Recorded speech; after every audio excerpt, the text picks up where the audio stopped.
Good morning. Today is Wednesday, May 11th, and I'm Carmen Blackwell with your 3 News Now morning update. Thank you for spending just a few minutes with me on the WKYC Facebook, Instagram, and YouTube pages. We start you off this morning with the check of today's weather forecast with Holly. Holly, you know us so well. You know we love warm weather. What can you tell us? Oh, man. I'm telling you, we have to head to a patio lunch somewhere. This is another stellar day. And look at this afternoon. I mean, we're clear as can be. Temperatures warming into the upper 70s and low 80s. We continue with clear skies overnight. We've had this great sleeping weather and essentially just right weather. So we're going to see this pattern continue not only through your Wednesday here, but into tomorrow. Friday, not much of a change at all, starting in the 50s and 60s both of those days, warming into the 80s. It has been such a delightful week, and why not close it out on a high note? We will. Then over the weekend, don't be concerned. We're going to have some scattered storms, not a washout, and Saturday will be more scattered.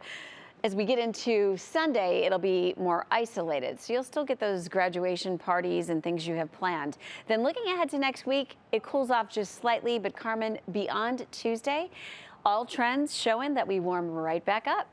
Okay, Holly, thank you so much. Now to some headlines for you. There's new information this morning in the death of a 4-year-old boy in Euclid. We've learned Messiah Wadood's death has been ruled as a homicide, and 2 arrests have already been made. The boy was found at a Euclid apartment complex with, quote, blunt impacts to the head, neck, trunk, and extremities with brain, liver, skeletal, and soft tissue injuries as well. Messiah's family is now demanding to know how and why this happened. He was just a little boy, a baby. He couldn't do that to himself. Nobody should do a child like that. That's just evil and the devil. We are getting some justice, but the justice that they giving us is not going to bring him back. Just devastating. Well, the Cuyahoga County Department of Child and Family Services is helping police, and the 2 people arrested in connection with Messiah's death have not been named just yet. Well, here are 3 other local stories that we're bringing you this morning. Parma police have released new video and new details of a high-speed crash.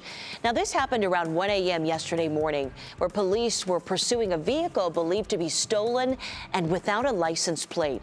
The driver later lost control and flipped over on State Road near Bedonth Avenue, smashing into an RTA bus stop. The driver and a passenger were arrested, and police say no one, fortunately, was hurt. Today, a hearing linked to the opioid crisis will continue here in Cleveland Federal Court. A judge is working to determine how much CVS, Walgreens, and Walmart should pay out in a lawsuit. This coming after a jury ruled back in November that the pharmacy chains were responsible for damage brought on by the opioid epidemic in Lake and Trumbull counties. An update now on a water rescue at Edgewater Park, where we're told that a man fishing next to the pier fell in the water and was found by another fisherman who helped to pull him to safety. The victim was taken to Metro, where he's said to be in critical condition at this hour. The water temperature at Edgewater is currently 50 degrees. Well, today, Senate Democrats plan to bring forth a vote, this coming to pass federal legislation guaranteeing the right to an abortion. It's the first move in the political war over abortion rights since the leaking of a Supreme Court draft opinion nixing Roe v. Wade earlier this month. It's predicted a brick wall of GOP opposition will sink the vote, which Majority Leader Chuck Schumer is using to highlight every senator's stance on the issue ahead of the midterms.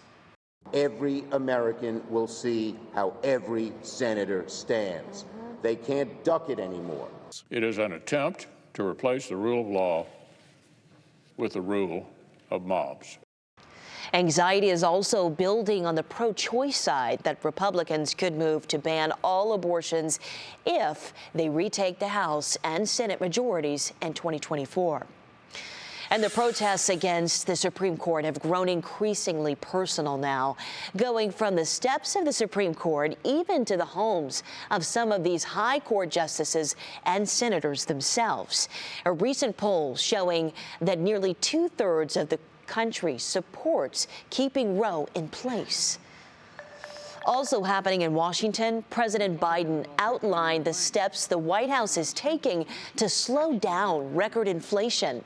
The president called rising prices his #1 domestic priority and said that he and the U.S. Federal Reserve are working hard to solve the problem.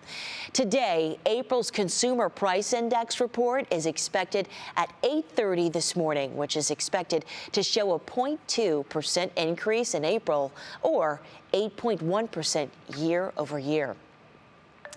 Well, not only are gas prices on the rise, but the cost of natural gas is also going up, and that's having a huge effect on electricity prices, too. You're going to notice that when you turn on your AC this summer. First Energy says it intends to increase prices by 3% starting June 1st. For the average customer, it's $3 more each month. But there are things that you can do to offset the cost here. Proper maintenance is one key to unlock savings, but you also want to have a technician check freon levels, voltages, and most importantly, change out any dirty filters. The filter's clean for sure is what you want to check, especially after the unit's been running in heat mode for the last 9 months or so. If a block filter is blocked, it hampers the airflow. It'll ice up the unit and cause further damage to the air conditioner if there's not proper airflow. Some really good tips there. Well, you can also save money on your bill by shopping around for suppliers using the comparison tool at energychoice.ohio.gov. Well, it's that time of the year. It's spring and pollen is just all flying around. Many of you may be suffering from spring allergies, but how do you know if it's symptoms for allergies versus COVID? We know that the BA2 variant is highly contagious and running rampant around Ohio. But for most healthy people, it will feel just like, well, a bad head cold. But the sniffling, sneezing, and coughing of a head cold also comes along for people with pollen and grass allergies. It's really difficult to tell the difference, but there are some things that you can watch out for. Some clues I would use are whether or not you've had these kinds of symptoms in the spring before. If you have itching, sneezing, watery eyes, that would be more in favor of allergic symptoms. If you have a fever, if you have symptoms that are outside of your head, that would favor more virus. And if you're not sure, just get tested. Well, now that the weather is getting better, many of us are going to be going to events like graduations, parties, and even weddings. So keep them outdoors if possible. But if you are concerned, get a COVID test a day before you go to that special event. The Red Cross is asking for help with blood donations before the summer months really kick in, when donations tend to go down a bit. Now through May 19th, anyone who volunteers to donate blood or platelets will get a $10 e-gift card or their choice, or of their choice rather, and will be entered to win a travel trailer camper. We have more details available, including how to schedule an appointment to donate on WKYC.com.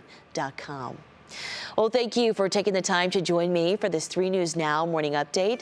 Our digital team will continue to bring you the stories that are making headlines around Northeast Ohio and the world. But in the meantime, make sure that you continue to check out our social media pages and WKYC.com throughout your day. I'm Carmen Blackwell, and I'll see you tomorrow morning on Go, starting right at 4:30. Have a great day.